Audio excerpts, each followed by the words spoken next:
আল্লাহ তাআলা এই কোরআনটাকে আমাদের জন্য সহজ করেছেন। কি করেছেন বলেন?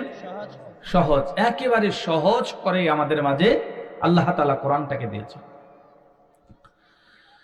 আমার ভাইয়ান, আল্লাহ রাব্বুল আলামিন পবিত্র কোরআনুল কারীম, আল্লাহ রাব্বুল আলামিন এটা আসমানের মধ্যে আল্লাহ তাআলা লৌহে মাহফুজের ভিতরে ছিল। লৌহে মাহফুজে এখনো পর্যন্ত এই কোরআনকে আল্লাহ রাব্বুল আলামিন সংরক্ষণ করে রেখে দিয়েছেন। এই কোরআন লৌহে মাহফুজে আজও পর্যন্ত সংরক্ষিত আছে। ও বন্ধু, এই কোরআন আল্লাহ রাব্বুল আলামিন লৌহে মাহফুজ থেকে আল্লাহ রাব্বুল আলামিন কোরআনটাকে নাজিল করার জন্য পাহাড়কে বলছেন, পাহাড় আমি তোমার উপরে কোরআনটাকে নাজিল করে দিই। কি বলো? পাহাড় চিৎকার দিয়ে বলো আল্লাহ,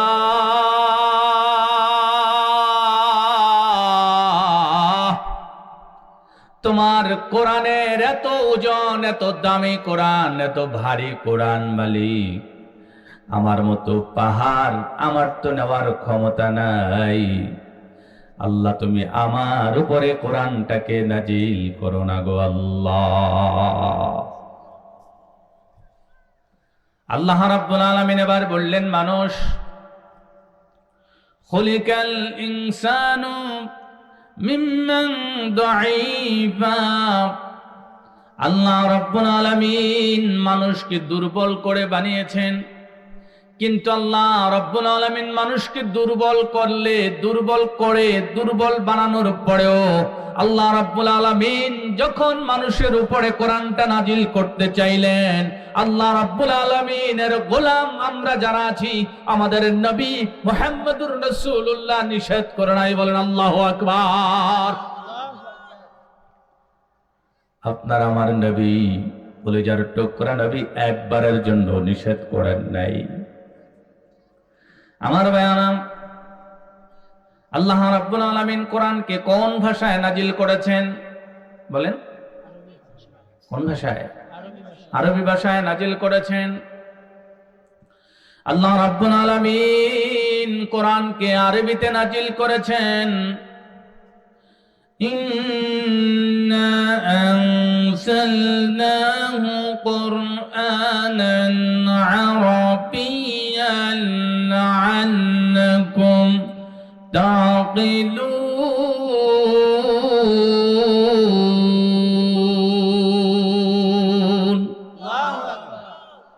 আল্লাহ রাব্বুল আলামিন এই কোরআনকে আপনার জন্য, আমার জন্য, আমাদের জন্য, গোটা বিশ্ববাসীর জন্য, গোটা মানব জাতির জন্য, জিন জাতির জন্য এই কোরআনকে আরবিতে দিয়েছেন।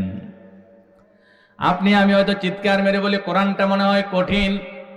আল্লাহ রাব্বুল আলামিন বলেন, ইন্না আনজালনাহু কুরআনান আরাবিয়্যা, আমি এটাকে আরবিতে দিয়েছি যাতে করে লাআল্লাকুম তাকিলুন। গোলাম, তুমি যদি কোরআন বুঝতে চাও, আমি আল্লাহ তোমাকে বোঝার শক্তি দিয়ে দেব। আল্লাহু আকবার। আল্লাহ এই কোরআনকে আরবিতে দিয়েছেন বোঝার জন্য, কিন্তু আমি আর আপনি কোরআনকে বোঝার চেষ্টা করি না। আমি আর আপনি কোরআনকে শুধুমাত্র রমজান মাস আসলে গিলাপটা খুলে একটু পড়ার চেষ্টা করি, আর কোরআনের সাথে আমাদের কোনো সম্পর্ক নাই। আমরা কোরআনকে ধরিও না, পড়িও না। আবার যদি কোরআন দিয়ে যদি আমাদের পরিবার চালানোর কথা বলা হয়, কোরআন দিয়ে যদি আমাদের সমাজ চালানোর কথা বলা হয়, কোরআন দিয়ে যদি আমাদের রাষ্ট্র পরিচালনার কথা বলা হয়, অনেক মানুষের চুলকানি আছে না না। কারণ তারা মনে করে কোরআন দিয়া যদি রাষ্ট্র পরিচালিত হয়, সমাজ পরিচালিত হয়, তারা তো বেশিরভাগ যারা চায় না, তারা তো চুরি ডাকাতি বদমাইশির সাথে জড়িত আছে না নাই। যারা কোরআন দিয়া রাষ্ট্র চলুক, যারা কোরআন দিয়া সমাজ চলুক, এটা চায় না। ও বন্ধু, অধিকাংশ সময় দেখবেন এরা অপরাধের সাথে জড়িত আছে না নাই। কারণ আল্লাহ রাব্বুল আলামিন বলছেন, সারিকু ওয়াস-সারিকাতু ফাকতাউ আইদিয়াহুমা, যদি তোমাদের মধ্যে যদি চোর এবং চুন্নিকে ধরতে পারো তাহলে ধরো, আর যদি নেশাব পরিমাণ সম্পদ চুরি করে থাকে, তাহলে তার হাতটা কেটে দাও। আর আমার দেশে যদি এই আইন জারি হয়, চালু হয়, তাহলে বলেন বাংলাদেশের কত পার্সেন্ট নেতার হাত থাকবে? হাত থাকবে? অনেক নেতার হাতই থাকবে না।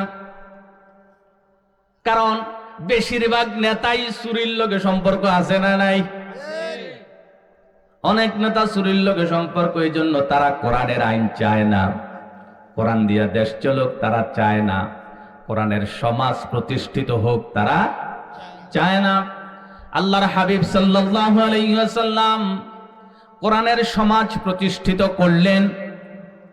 আল্লাহ রাব্বুল আলামিন যখন কোরআনের সমাজ প্রতিষ্ঠিত করলেন, ওই সমাজে আর চুরি নাই, ওই সমাজে আর ডাকাতি নাই, ওই সমাজে আর জেনা নাই, ওই সমাজে আর ঘুষ নাই, ওই সমাজে আর সুদ নাই, ওই সমাজে আর ভণ্ডামি চলে না। এজন্য তারা চায় না রসুলের খেলাফত এই জমিনে প্রতিষ্ঠিত হোক, কোরআন প্রতিষ্ঠিত হোক, কোরআন দিয়ে সমাজ চলুক, কোরআন দিয়ে রাষ্ট্র চলুক। কথা বলেন ঠিক কিনা? কারণ যদি কোরআন প্রতিষ্ঠিত হয় তাহলে বোতল খাওয়া বন্ধ, কোরআন প্রতিষ্ঠিত হলে বাবা খাওয়া বন্ধ। কোরআন সমাজে যদি চলে, সেই সমাজে আর বাবা খাওয়েন না লোক যদি পায়, তাহলে বাবায় দইরা জেলে দিয়া দিব। কারণ চিন্তা করে আমি কি ভোলার লাগিয়া জেল খাড়ুম নাকি? কথা কর না কেন? আমাদের দেশের এখন বড় সমস্যা, আমাদের সমাজের বড় সমস্যা হচ্ছে নেশা। আছে না নাই? ঘরে ঘরে নেশা, বাড়িতে বাড়িতে নেশা। নেশা এমন ভাবে ঢুকছে, নেশার কারণে সন্তান বাবার কথা শোনে না, নেশার কারণে সন্তান মায়ের কথা শোনে না, নেশার কারণে সন্তান বাবা মার কথা তো শোনেই না, মুরব্বিও মানে না, নামাজও পড়ে না। নামাজ রোজা ইসলামের সাথে কোনো সম্পর্ক নাই, সারা দিন শুধু খুঁজে কেমনে চুরি করা যাবে আর ডাকাতি করা যাবে।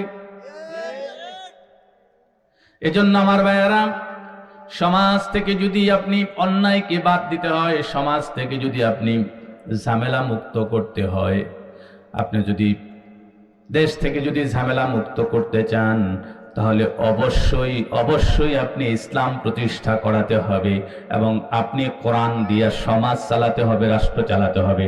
তাহলে বন্ধু, আল্লাহর কসম করে বলি, গোটা পৃথিবী, গোটা দেশ, গোটা সমাজ, গোটা পরিবার শান্তিময় পরিবার হয়ে যাবে। কোরআনের বাণী পড়তে ভালো লাগেনি? কথা কন না? কোরআনের বাণী যে আল্লাহ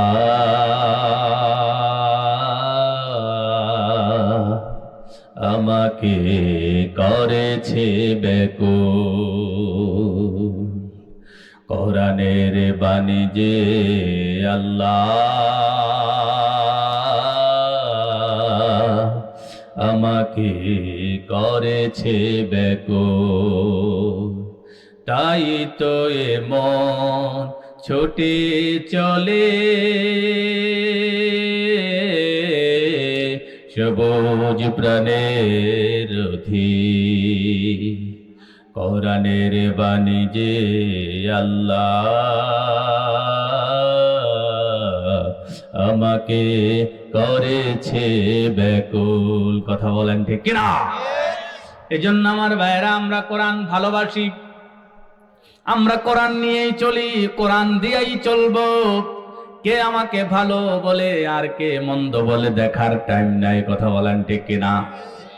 আমাকে কেউ ভালো বলুক আর মন্দ বলুক, কেউ ভালোবাসুক আর না বাসুক, এটা দেখার আমার টাইম নাই। যদি আমার রসুল আমার উপরে খুশি থাকে, যদি আমার আল্লাহ, আমার রব যদি আমাকে ভালোবাসে, তাহলে এর চাইতে বড় ভাগ্যের আর কিছুই হতে পারে না। কথা বলেন ঠিক কিনা? গোটা পৃথিবীর মানুষ আমাকে বাহাবা দিল, অমুক নেতা, তমুক নেতা, অমুক ভাই, তমুক ভাই, অমুক হুজুর, তমুক হুজুর, বাহাবা। গোটা দুনিয়ার মানুষ আমার পিছনে। বন্ধু, আল্লাহর কাছে যাওয়ার সময় ইমানটা হারাইয়া গেলাম। রসুল আমাকে উম্মত বলে পরিচয় দিল না, আল্লাহ আমাকে গোলাম বলে চিনল না। লাভ আছে নি ভাই?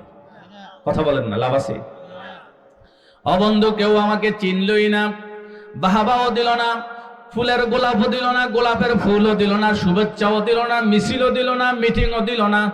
কিন্তু যেই মাত্র আমি মরলাম, কবরের ভিতরে ঢুকলাম, আল্লাহর হাবিব আইয়া কয়, এটা আমার উম্মত ছিল, সাবধান তোমরা প্রশ্ন করতে, কিন্তু সাবধান, আল্লাহ রাব্বুল আলামিন উপর থেকে বলে, এই ফেরেশতারা সাবধান, এটা কিন্তু আমার গোলাম দুনিয়ায় যতক্ষণ সময় পেয়েছে আমার কোরআন দিয়া তার জীবন চালাইছে, পরিবার চালাইছে, সমাজ চালাইছে, দেশে ইসলামকে প্রতিষ্ঠা করতে চাইছে, কোরআনকে প্রতিষ্ঠা করতে চাইছে। সেই কারণে আল্লাহ রাব্বুল আলামিন বললেন, খবরদার আমার গোলামের সাথে কিন্তু ভালো আচরণ করবা। লাভ কোনটা? কেউ না চিনলেও লাভ, কথা বলেন। কেউ বাহাবা না দিলেও লাভ, কেউ আমাকে মিছিল দিলেও লাভ, না দিলেও লাভ, কথা বলেন ঠিক কিনা? ইন্নাল্লাযীনা ক্বালু রাব্বুনা আল্লাহু সুম্মা ইসতাকামু তাতানাজ্জালু আলাইহিমুল মালাইকাতু আল্লা তাখাফু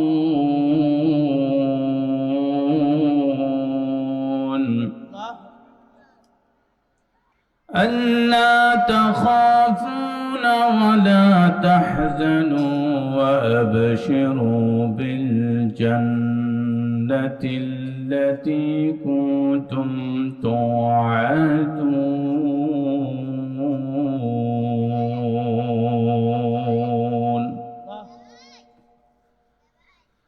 وقال تعالى إن الله وملائكته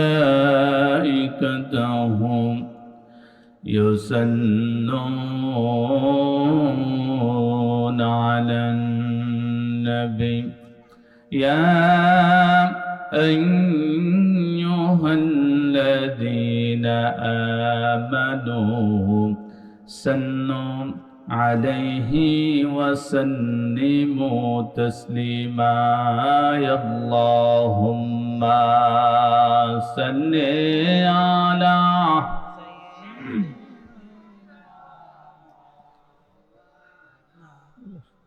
এদিকে বসুন হযরত এসে পড়েন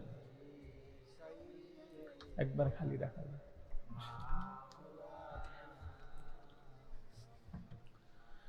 কেমন করে যাব মদিনা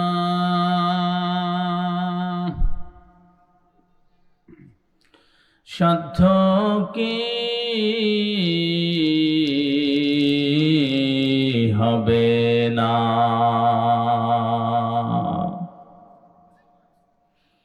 কেমন করে যাব মদিনা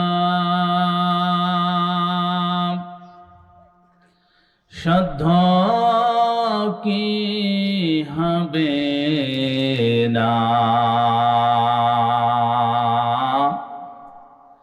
দয়াল মালিক দয়া করে দেখাও সোনার মদিনা আল্লাহুম্মা সাল্লি আলা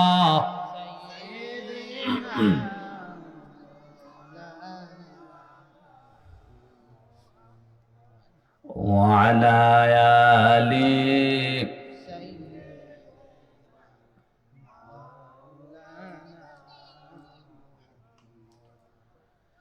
হে রাসূল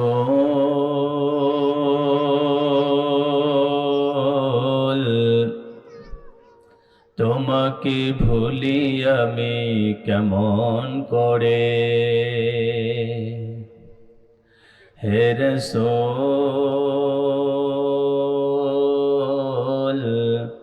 তোমাকে ভুলি আমি কেমন করে তোমারি প্রেম হৃদয়ে মেখে তোমারি প্রেম হৃদয়ে মেখে মরতে চাই গো ভুবনে আল্লাহুম্মা সাল্লি আলা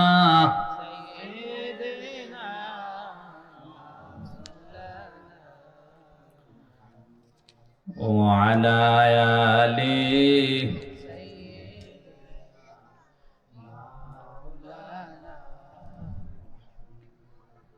لا إله إلا الله لا إله জোরে মহব্বতের সাথে পড়েন মালিককে খুশি করার লক্ষ্যে লা ইলাহা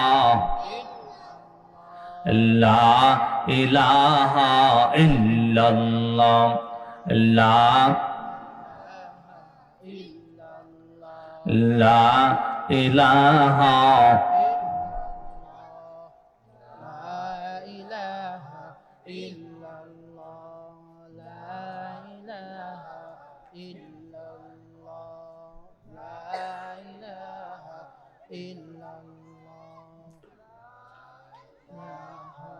মদিনা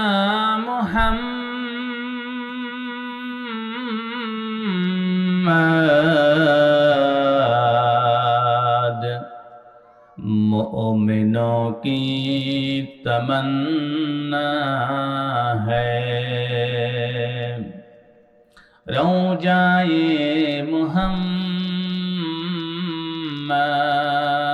मुहम्मद मोमिनों की तमन्ना है बलगल उला बिकमालिही कशफत दुजा बिजमालिही हसनत जमीउ खिसालिही सल्लु अलैहि व आलिही मुअज़्ज़ज़ मुहतरम दिगर हाजिरीन मुसल्लियाने किराम মাইকের আওয়াজ যত দূর যাচ্ছে পর্দার আড়ালের মায়েরা বোনেরা আজকে বার্ষিক ওয়াজ ও দোয়ার মাহফিল উক্ত মাহফিলে সভাপতিত্ব করছেন আলহাজ হযরত মাওলানা আব্দুল হক ভুইয়া রামচন্দ্রপুর আতাআলাল্লাহু লিউমরিহি সহ সভাপতি হিসেবে আছেন জনাব ডাক্তার আব্দুল হাকিম হাসনাবাদ আল্লাহ তাআলা ডাক্তারি হাতে যশ দান করুক সকলে বলি আল্লাহুম্মা আমিন প্রধান বক্তা হিসেবে আছেন ডক্টর সাইফুল ইসলাম জিহাদি ভাই আল্লাহ তাআলা ভাইকে সহি সালামতে মাহফিলে আসার তৌফিক দান করুক আমিন আরও আছেন মৌলানা হাফেজ মোহাম্মদ জাকির হুসাইন বেলালি সাহেব খতিব বাইতুন নূর জামে মসজিদ লাকসাম এতক্ষণ পর্যন্ত আলোচনা করেছেন হাফেজ কারি মোহাম্মদ আল আমিন হামিদি সাহেব বটগ্রাম মাদ্রাসা সুয়াগাজী কুমিল্লা আরও আছেন হজরত মৌলানা মোহাম্মদ আলাউদ্দিন সাহেব ইমাম হাসনাবাদ দক্ষিণপাড়া জামে মসজিদ হজরত আমার অত্যন্ত কাছের এবং প্রিয় হাবিবি মানুষ আল্লাহ তাআলা ভাইকে কবুল করুক পড়ছে আমিন প্রধান অতিথি হিসেবে আগমন করবেন জনাব এটিএম মিজানুর রহমান সভাপতি বুড়িচং উপজেলা বিএনপি প্রধান আকর্ষণ অ্যাডভোকেট ডক্টর মোবারক হোসেন সভাপতি বুড়িচং ব্রাহ্মণপাড়া উন্নয়ন ফোরাম বিশেষ অতিথি হিসেবে আছেন অ্যাডভোকেট ইস্কান্দার আলী আমির ভুইয়া চেয়ারম্যান ৮ নং ভারল্লা ইউনিয়ন জনাব মোহাম্মদ মুজিবুর রহমান সভাপতি ভারল্লা উত্তর ইউনিয়ন বিএনপি জনাব Mohammad Badiul Alam Sarkar inspector of Bangladesh police আরও আছেন জনাব Nayan Hossain warrant officer of Dhaka এবং আরও অনেক ভাই আছেন মাহফিল পরিচালনায় ওলামায়ে হজরত আছেন মঞ্চে যারা আছেন সকলকে আবারও সালাম জ্ঞাপন করছি আসসালামু আলাইকুম ওয়া রাহমাতুল্লাহি ওয়া বারাকাতুহু আপনারা সবাই ভালো আছেন তো একটু জোরে বলা যাবে কি আলহামদুলিল্লাহ ভালো রেখেছেন কে আর একটু জোরে বলবেন কি ভালো রেখেছেন কে আল্লাহ প্রিয় ভাইরা আমার আমরা ভাঙা ভাঙা কিছু কথা বলার চেষ্টা করব এলেম কালাম শূন্য মানুষটাকে আল্লাহ তাআলা যেন এই মুহূর্তে জ্ঞান এলেম দিয়ে যেন যোগ্যতা দিয়ে আমাদের আপনাদের সকলের জন্য কিছু উপকারী ইলম আল্লাহর পক্ষ থেকে, আল্লাহ তাআলা গায়বে খাজানা থেকে যেন আমাদের সকলের জন্য দান করে, সেজন্য আমরা সকলে বলি আল্লাহুম্মা আমিন। প্রিয় ভাইরা, আল্লাহ তাআলা এই কোরআনটা আমাদেরকে দিয়েছেন। এই কোরআনটাকে দিয়ে শুধুমাত্র আমরা ঢেক্সে রেখে, আলমারিতে রেখে মাঝে মধ্যে মন চাইলে এটাকে খুলে পড়বো, একটু তেলাওয়াত করব, আর বাকি সময় রেখে দেব, এই জন্য কি বলেন? হ্যাঁ, একটু কথা বললেন। হ্যাঁ, আলহামদুলিল্লাহ, আপনারা সবাই বেশিরভাগই আমার লোক, যে আমার লোকগুলো আছেন আলহামদুলিল্লাহ। তাহলে কোরআন আল্লাহ তাআলা দিয়েছেন শুধুমাত্র বছরে রমজান মাসে কিছুক্ষণ আমরা একটা খতম করব রমজান মাসে, এই জন্য। হ্যাঁ, ও আচ্ছা, তাও না। তাইলে কোরআন আল্লাহ তাআলা দিয়েছেন মানুষ যখন মারা যাবে তার সওয়াব রেসানের উদ্দেশ্যে কোরআন খতম দিব, শুধু এই জন্য। হ্যাঁ, তাও না। তাহলে 40-এ আসলে 40-এর সময় একটা খতম করে আমরা দোয়া পড়াবো 5 জন হুজুর দাওয়াত দিয়ে, এই জন্য। হ্যাঁ, তাও না। তাহলে আল্লাহ তাআলা কোরআন কেন দিয়েছেন?